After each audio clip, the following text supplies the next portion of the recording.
ഓം നമോ ഭഗവതേ വാസുദേവായ. ശ്രീ മഹാഭാഗവതം സ്കന്ധം 11 10-ാം അധ്യായം. സംസാരപ്രകാര നിരൂപണം. ശ്രീ ഭഗവാൻ പറഞ്ഞു, പറഞ്ഞേൻ ഞാൻ സ്വധർമ്മങ്ങൾ അതുൾക്കൊണ്ട അപ്രമത്തനായി വർണ്ണാശ്രമകുലാചാരം അനാസക്ത്യാ നടത്തണം. കർമ്മസംശുദ്ധനോർക്കേണ്ടു ശരിയെന്നോർത്തു ലൗകികർ ചെയ്യുന്നതെല്ലാം വിപരീതമായി തീരുന്നു നിത്യവും. സുപ്തൻ കാണും സ്വപ്നലോകം ധ്യാതാവിൻ്റെ മനോരഥം നാനാത്വത്താൽ നിഷ്ഫലമാണ് ഇന്ദ്രിയം ഭേദബുദ്ധിയം.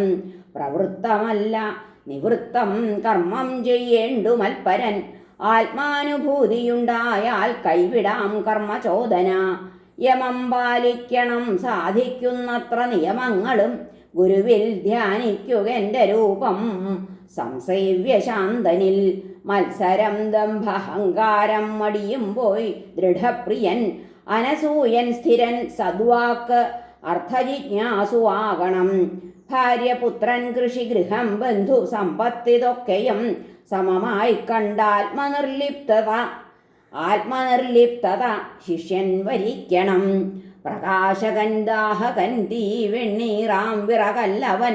ദ്രഷ്ടാവാത്മാവ് ഉജ്ജ്വലനാണവനല്ലുടലീ ജഡം. വിഭിന്ന ഗുണരൂപങ്ങൾ വിറകിന്നഗ്നിമാതിരി അന്തർഗതാത്മാവേകുന്നു ദേഹത്തിനു മലിപ്തനായി. പുരുഷൻ സ്വഗുണം കൊണ്ടു ദേഹം നിർമ്മിച്ചിരിക്കയാൽ അവൻ മനസ്സിൽ നിറഞ്ഞാൽ അറുന്നു ദേഹബന്ധനം. അതിനാൽ ദേഹത്തിലെ ആത്മാവിനെ സ്ഥിര ചർച്ചയാൽ കേവലാത്മാവെന്നറിഞ്ഞു തള്ളൂ ദേഹാത്മബുദ്ധിയെ. ആചാര്യൻ പൂർവാരണിയാണ് ഉത്തരാരണി ശിഷ്യനും. കടകോലുപദേശം തീപ്പൊരി വിദ്യ സുഖാവഹം. സമർത്ഥ ശിഷ്യൻ പരിശുദ്ധ ബുദ്ധ്യാ നീക്കുന്നു മായാഗുണബദ്ധ വിശ്വം. ഗുണങ്ങളും കത്തിയമർന്ന തീ പോൽ സ്വയം ശമിക്കുന്നു സമാപ്തിയിങ്കൽ. കർമ്മങ്ങൾ ചെയ്തു ഫലമാം സുഖദുഃഖങ്ങളുണ്മവർ വിഭിന്നർ. ശാശ്വതം ലോകകാലശാസ്ത്രാത്മവത്തതാൻ.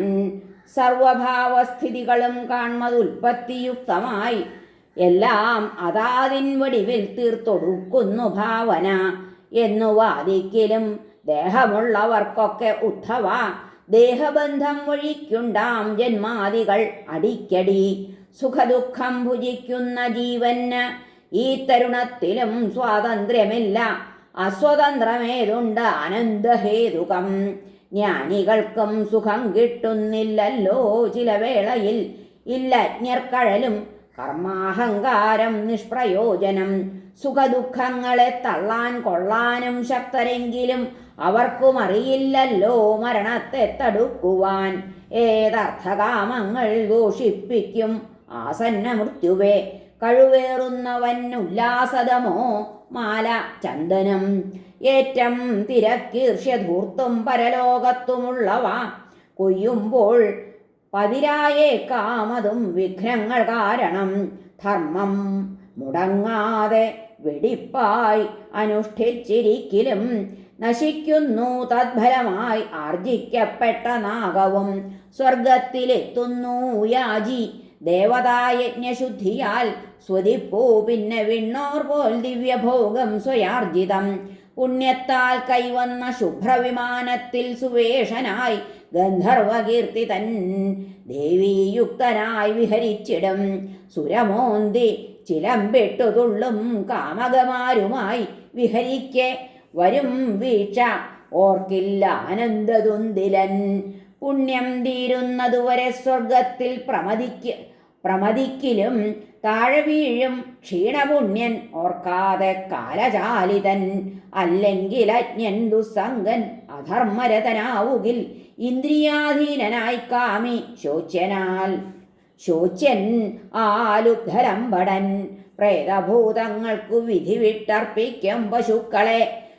നരകാന്ത്യത്തിൽ അചരമാവുമാ പ്രാണിഹിംസകൻ. ദുഃഖമുണ്ടാക്കുന്ന കർമ്മം ദേഹത്താൽ ചെയ്തു പിന്നെയും ഫലാനുഭൂതിക്കായി ദേഹം വരിപ്പോന്ന്. ഇവിടെ സുഖം. കൽപ്പപര്യന്ത ദിക്പാലരെന്നെ പേടിപ്പു ലോകരും ദ്വിപരാർത്ഥം വാണിടുന്ന വിധിക്കും ഭയമെന്നയാം. കർമ്മം ചെയ്വോരിന്ദ്രിയങ്ങൾ ചെയ്യിപ്പോർ ത്രിഗുണങ്ങളും ഇന്ദ്രിയാന്വിതനാം ജീവനുണ്ണും കർമ്മഫലങ്ങളെ. ഗുണജാഹങ്കാരമറ്റാൽ പോയി നാനാത്മവത്തയും നാനാത്മവത്തയോടൊപ്പമില്ലാതായി പാരതന്ത്ര്യവും അസ്വതന്ത്രതയോടൊപ്പം തീരും ഈശ്വരഭീതിയും. പ്രവൃത്യുപാസകർക്കത്രേ ദുഃഖപീഡകൾ മോഹവും. കാലം ധർമ്മം സ്വഭാവം ഞാൻ ലോകമാത്മാവുമാണു ഞാൻ. മായതൻ ക്ഷോഭമാണീ നാനാത്വബുദ്ധിക്കു കാരണം. ഉദ്ധവൻ പറഞ്ഞു, പ്രഭോ അനാവൃതാത്മാവു ഗുണസ്ഥൻ ബദ്ധനല്ലതിൽ. എന്നാൽ ചിലപ്പോൾ ബദ്ധൻ പോൽ പ്രവർത്തിക്കുന്നുമുണ്ടവൻ. വർത്തിപ്പൂ വിഹരിപ്പൂ ബദ്ധനും മുക്തനും എങ്ങനെ? കിടപ്പിരിപ്പു നടത്തം ഊൺ വിസർജനമെങ്ങനെ? പ്രശ്നത്തിനുത്തരം നൽകൂ പ്രശ്നജ്ഞപ്രവരാച്യുത. നിത്യബദ്ധൻ തന്നെ നിത്യമുക്തനാവുന്നതെങ്ങനെ? ഹരേ നമഃ. ശ്രീകൃഷ്ണാർപ്പണമസ്തു. സർവത്ര ഗോവിന്ദനാമ സങ്കീർത്തനം. ഗോവിന്ദ ഗോവിന്ദ. ഹരേ നാരായണ.